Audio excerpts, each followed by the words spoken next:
try to relaxes every muscle of the body. I don't know if that's the truth, that's just what I've been told. I repeat it to a lot of people. My name is c.hopping. I am a student here at Union University, and this is my informative speech. I'm going to be speaking about technology for all. First of all, have everybody lean in and wave to Dr. Webb. Hello, Dr. Webb. I stayed on longer than he meant for me to. Is it recording now? Yeah. Okay. This is why it's so jumpy right now. So it does that. I'd like to thank everybody for taking time out of their schedule for coming in here in this speech. I really appreciate it. First question is, what do you guys do when your internet goes down? Do you do dance? Yell and No, I scream? get mad. Yeah, you get mad, you start throwing things, you scream at it, it doesn't come back up. It doesn't load any faster, you get the little buffer symbol and all that good stuff. The point I'm trying to make is that technology can do so many things, but most of all it frustrates us when we have the technology but we can't use it. Some people have no access to technology, they don't have any money, or geographically there's no way to get it to them because there's mountains, there's hills, there's no way to dig through, it's protected lands. So what I'm going to show you here is where the greatest need is, the company who is doing something about getting technology to these people, and the way the problem is being solved. The biggest need is the geographical and the economic measures. Now the first area I'm going to look at is where's the biggest need? Well, geographically, New Zealand and Sri Lanka have two of the biggest needs because they're mountainous, they're rugged terrain. You can't dig under the mountain because it's protected.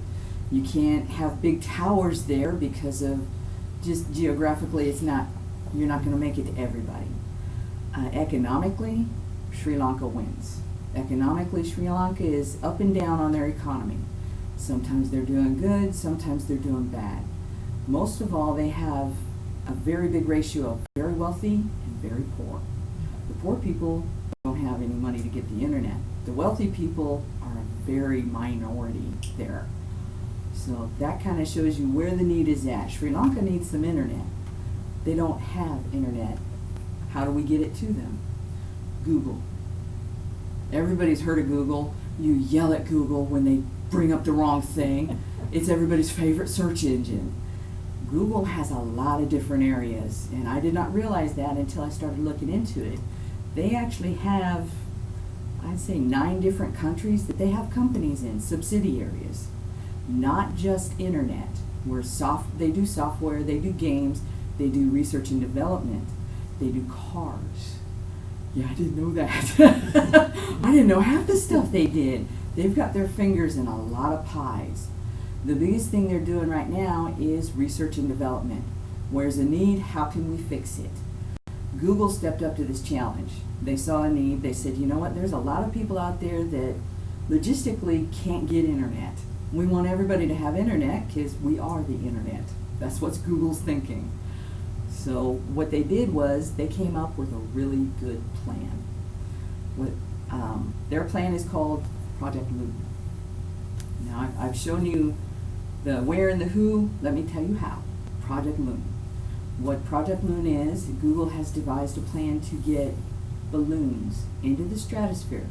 They're not going to send them up in outer space. Everybody knows satellite dishes. Satellite dishes, you sneeze at them, they go out.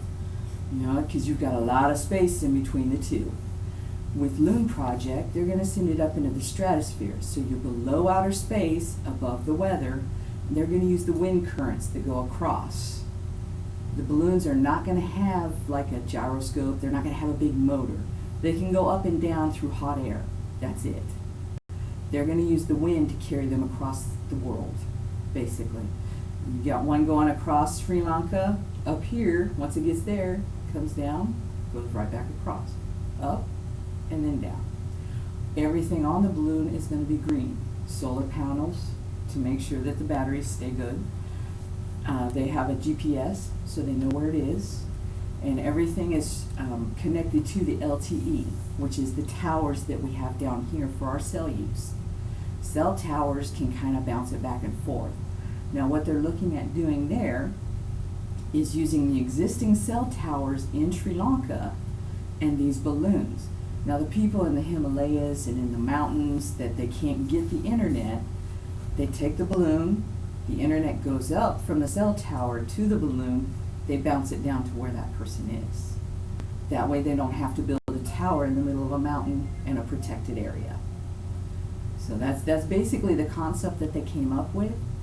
They did their testing in New Zealand. The main reason there being they had enough money to pay for the testing. New Zealand does not have the economic downfalls that Sri Lanka does.